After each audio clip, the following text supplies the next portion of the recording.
What's up, everybody? Andrew Mahone here with Darian's Competitive Pokemon, back with another expanded deck profile. Today, we are talking about a deck that I consider to be one of the best decks in the expanded format to have ever existed.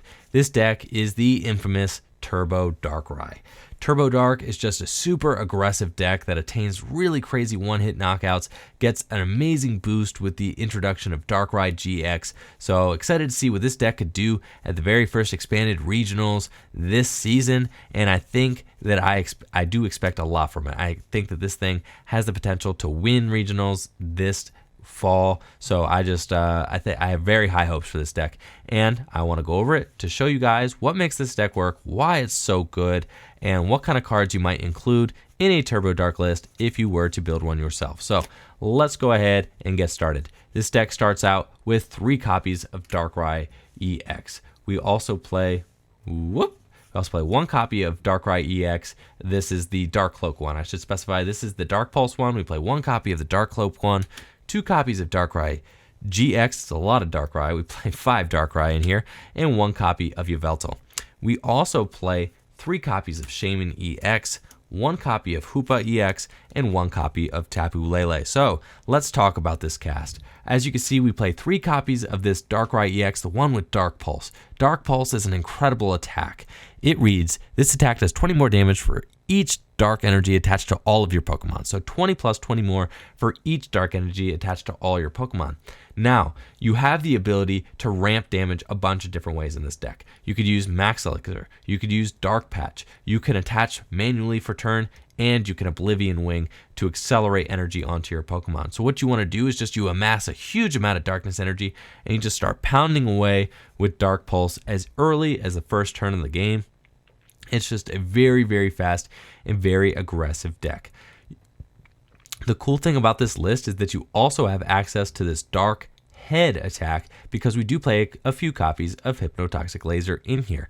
Dark Head is an attack that reads, if your opponent's active Pokemon is asleep, this attack does 80 more damage. So it is an option just because we do play some Hypnotoxic Lasers in here, but we don't play Hypnotoxic Lasers for the Dark Head. We play it for Darkrai GX's Dead End GX attack. This thing is amazing in this deck. Darkrai GX really finding its home in expanded format. The restoration ability comes into play huge because you can ramp energy. I forgot, this is a primary way to ramp energy in this list is with restoration as well. If Darkrai GX had a Darkness Energy in the discard pile, you could bring it up onto your bench with a copy of Darkness Energy attached to it from the discard pile. Then you could just attach for turn, then you have 2 energy on it, Dark Patch or Max Elixir, then you're ready to pull off a Dead End GX. Dead End GX reads, if your opponent's active Pokemon is affected by a special condition, that Pokemon's knocked out. So all you have to do is have a copy of Hypnotoxic Laser, inflict poison on the opponent's Pokemon, and you could Dead End GX, totally knocking out the opponent's Pokemon in 1 hit, no matter what it is, which is totally awesome. You can also get in there with Dark Cleave should you need to, but really, you're not going to be doing that too terribly often since Dark Pulse is the primary damage dealing attack of choice in this deck. But Dead End GX definitely gets in there, and you do Dark Cleave sometimes. I mean, just sometimes it's the only option you have. Sometimes it's also good against Garbodor decks since you could get a Dark Cleave going relatively easy without playing too many items. You also resist Psychic, so you can kind of get away with uses of Dark Cleaves early in order to knock out Garbodors and Trubbishes against Garbodor decks. So Darkrai GX, totally baller in here. Love that card in here. It's totally found its home in expanded format, and it exists here in Turbo Dark. We also play 1 copy of the Dark Cloak Darkrai EX. This is the ugly one. Sorry, I got the promo one, guys, not the one from the set, but it still works. Obviously has this Dark Cloak ability, which is just really great in this deck. Gives each of your Pokemon that has any dark energy attached to it no retreat cost. So it makes this whole list just very smooth and very easy to function, very easy to move around. Dark Cloak is fantastic. You're usually just going to be keeping it on your bench as a bench sitter just to give you free retreat throughout the course of the game. But sometimes you could pull off game-winning plays against decks like Night March with Night Spear. So it's not a bad idea just to keep that in the back of your mind. You know, should you need to, you could bring this thing out, knock out a Pumpkaboo and a Joltik for a 2-prize game win, situation if you need to. But other than that, Night Spirit doesn't really get a whole lot of action in this list because you want to keep it on the bench and safe, especially since we only play one copy. We do play one copy of Oblivion Wing Yveltal. It's great just to be able to throw up early. Maybe you get an awkward start. You can put this thing into the active and just wait until the primary time to bring out a Darkrai and start Dark Pulsing. You get Oblivion Wing just to help amass energy onto your field. If you are in kind of a stalemate situation where your opponent is hiding behind something, but you haven't hit your Guzma yet to take a big knockout or deal significant damage first, Yveltal is your boy. You're going to have him out there, kind of leading the way until it's the ideal time to dive in and start attacking. Oblivion Wing, just being able to accelerate a darkness energy from your discard pile to your bench Pokemon, really jives with just the whole logic of this deck as well. Darkness Blade can get in there to help, finish off games too, and just it's great to have a non-EX attacker. You got to have, one non-EX just to be able to force your opponent into a 7-prize game situation, and Yveltal is the perfect non-EX for this deck since it jives with the entire logic of the whole deck, just being able to accelerate that darkness energy. You can see here we do play Hoopa EX. Hoopa EX is here for that Scoundrel Ring ability, being able to search your deck for 3 Pokemon EX, put them into your hand. Really fantastic for setting up this board. All you want to do is turn 1, grab Hoopa, Scoundrel Ring, get a Darkrai, right? You want one of the Dark Pulse Darkrai's, probably this Darkrai with the Dark Cloak, or just 2 of these, and usually a Shaman EX. Or you could grab, if you don't need to draw, you could grab 2 Darkrai EX and 1 of the Dark Cloak Darkrai EX, and just set up that way. Scoundrel Ring's just fantastic for pulling those EX out of the deck. It thins your deck, leaving more just good stuff left in the deck by pulling all your Pokemon out and being able to draw very aggressively. Hoopa EX makes for some very explosive turn 1s, especially in combination with 3 copies of Shaman EX. Shaman EX is here for that setup ability. Setup is not dead, even though Shaman, my boy, only costs like $10 to $15 a piece now. Setup is still a really good ability in expanded format. So Shaman EX allows you to just grind through your deck early. We do play Skyfield in here, so you could just expand that bench very wide and just use setup to draw into your cards like Max Elixir, Dark Patch, your supporters for turn. This just allows this deck to be very aggressive, which is the whole point of the deck. We do play 1 copy of Tapu Lele GX. Even though you can't get Tapu Lele GX with Hoopa EX, he's still really good. Just being able to use the Wonder Tag ability, search out whatever supporter you want, allows you to get that turn, that early Guzma if you would like to, can get you that clutch N if you need to end your opponent. Wonder Tag, just very useful card, especially early in the game. If you draw into some weird stuff, maybe you draw into all your Dark Patches or your Dowsing Machine and you're not exactly ready to sick more of those cards, you want to go grab your N. Tapu Lele GX can help you do that too. Or maybe you want to grab a Colress because you have a huge bench. Tapu Lele GX could do that. So I think it's a really good card in here. Still warrants play as a 1-of, even though you can't grab it with Hoopa. So that's it for the Pokemon. Let's move on to the supporter cards. Since we are playing the Turbo engine, the supporters are a little light in this deck. You'll see that we play 4 copies of Professor Juniper, 1 copy of N, 1 copy of Colress, 2 copies of Guzma, and a Hex Maniac. This kind of reminds me of Night March in, the supporter layout, the supporter look. Kind of reminds me of the Night March and the Mega Ray decks.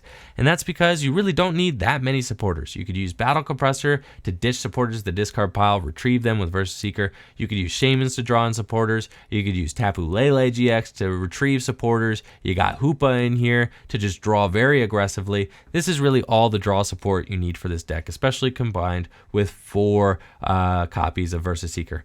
We do play 2 copies of Guzma, great for just using it as a switch card, being able to heal status conditions, but also just the supporter card, the switching supporter of choice, since Darkrai EX's Dark Cloak does give us that free retreat. So Guzma almost never has a downside of having to bring out a Pokemon that you didn't want active anyway. Hex Maniac, just a very good card to have, especially against Marshadow GX. Should you happen to play against any Marshadow decks, Marshadow is garnering a fair amount of hype just because it's a new card, especially with Night March. Night March is kind of a tough matchup for this deck. Hex Maniac can really help shut down Marshadow so that your opponent has to go in with Night Marchers instead, which is much harder for them to pull off. So that's it for the supporters. Let's move on to the items, of which there are many. So this list plays 4 copies of Verse Seeker, as is the tradition in almost every deck in expanded format. We also play 4 copies of Ultra Ball, 4 copies of Dark Patch. Look how many 4 ofs we got. 4 copies of Max Elixir. We also play 2 copies of Choice Band just to be able to boost the damage output. 2 copies of Hypnotoxic Laser for that dead end GX attack. 2 copies of Battle Compressor. 1 copy of Dowsing Machine. Starting to run out of room here. We also play 1 copy of Field Blower and 3 copies of Skyfield. Just going to squeeze those in down here. So that's it for our items and our stadiums. Verse Seeker, obviously a fantastic card in this deck in combination with Battle Compressor. Battle Compressor's function is twofold. It's not only here to ditch Supporter and Darkness energies to the discard pile, I should say probably threefold or even fourfold. Really, the function of Battle Compressor are plentiful, okay? You could ditch Supporter cards to fetch them with Verse Seeker and allow you to just draw the supporter you want, fetch the supporter you want with Verse Seeker. Battle Compressor could do that. Battle Compressor also ditches Darkness energies so that you could accelerate them with Dark Patch. Battle Compressor also sends your Darkrai GX to the discard pile so that you could bring it out of the discard pile with that restoration ability. So Battle Compressor is just totally amazing here. You can also just thin your deck later in the game if you want to discard your Skyfields. You don't need them anymore. Things like that. Battle Compressor could do that for you. Help thin your deck out so that you don't get end poorly at the end of the game. You can see we do play 4 copies of Dark Patch, an amazing item card that just took the world by storm when it was released originally in that Dark Explorers set. Still very good in expanded format. The same as Aqua Patch, but with Darkness Energy. It reads, attach a basic Darkness Energy card from your discard pile to one of your bench Pokemon. So obviously very good with Darkrai, helps you power up those Darkrai's very quickly. And since Dark Cloak on that Dark Cloak Darkrai EX gives us free retreat, the fact that it has to go to a benched Pokemon is never really a problem, since you have lots of access to retreating with that Dark Cloak ability. We do play 4 copies of Max Elixir, likewise have to go to the bench Pokemon. Look at the top 6 cards of your deck. If you find a basic energy there, you can attach it to one of your bench Pokemon. So since both of these accelerate to the bench, obviously free retreat is important, which is why that Darkrai EX is so important, so essential to this list. I've seen a lot of lists run a 2-2 split of Darkrai EX, the 2 Dark Pulse Darkrai and the 2 Darkrai, Dark Cloak Darkrai. It's a lot of Darkrai's. Sorry, I'm kind of fumbling over my Darkrai's here. But 2 and 2, right? Between the Turbo Dark one and the Dark Cloak one. But that can be tough because if you prize one of your Dark Pulse Darkrai's, only having access to one Dark Pulse Darkrai is really bad. You really need multiple of them. So I do like the 3-1 split much better.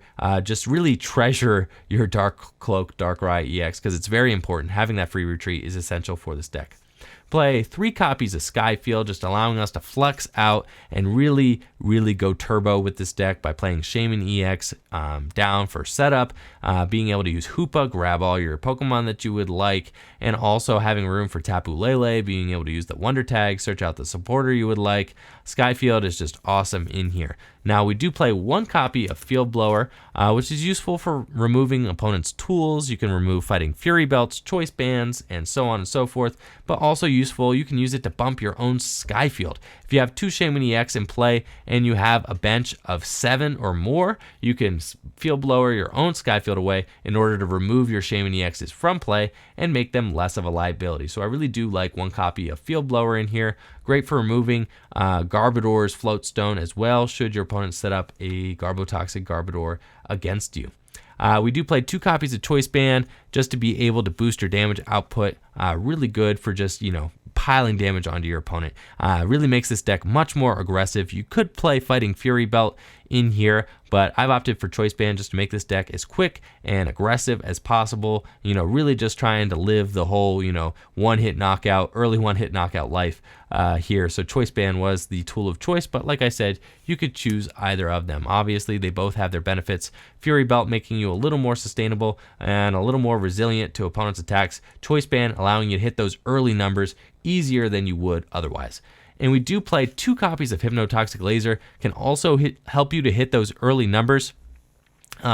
along with Choice Band, really just adding to the aggressiveness of this deck. If you play one of these early before a Sycamore or something, you could really pull off some big turn 1 attacks. I've even gotten Dead End GX'd on the first turn of the game as well. So all this is possible with Hypnotoxic Laser. You can also haze your opponent, put them to sleep if they don't have an answer to it, to be able to wake up. You're in the clear, and you can get free turns that way too. So Hypnotoxic Laser is just an amazing card in this deck. Makes the cut because of the Dead End GX attack, but it is a welcome inclusion just because of being able to add more damage and put the opponent to sleep and just poison them. I mean, it's just a great all-around card, and I'm happy to see it being played again thanks to Darkrai GX. We do play a copy of Dowsing Machine in here as our ace spec of choice, which just makes the cut over Computer Search because there are so many items in this deck that are valuable to get back. You can get back a 5th Dark Patch. You can get back a 5th Max Elixir. You can get back a 2nd Field Blower, a 3rd Choice Band, or a 3rd Hypnotoxic Laser for the game-winning Dead End GX. Dowsing Machine is just really important in here, making all of your resources go just a little bit further, have a little bit more potential. Being able to fetch one out of the discard pile at one point in the game is just very, very valuable. So that wraps it up for our items and our stadiums. To conclude things, we do play 12 copies of Darkness Energy. 12 copies of Darkness Energy ensures that we're going to have enough to be able to hit with our Max Elixirs, to be able to attach manually from turn, and have some in the discard pile for our Darkrai GX as well as our Dark Patches. You need a ton of Darkness Energy in here. Really, if you had room, you could play more. You could play, even up to 14, and you would still probably feel like you could use more. 12 is just a good number. I feel like it's just around the minimum. You don't really want to play too much less than 12, since there are so many things you want to do with your Darkness Energy in this game, and also just having 12 Darkness Energy means that your maximum damage output is somewhere around 240 damage, right? 212, no, 240, 260, right? 260 damage. Also with Choice Band, you're talking 270, but, very hard to get all 12 Darkness Energy into play. You can't really depend on that, since some are going to be prized, some are just going to be MIA, whatever. Having 12 allows you to hit these one-hit knockouts with consistency, so I think 12 is a pretty good number for the energy in this list. So that about wraps it up for the Darkrai Turbo Darkrai deck. Thank you all for watching the video. Let me know what you all think of Turbo Darkrai in the comments below. Like the video, subscribe to the channel. Peace out.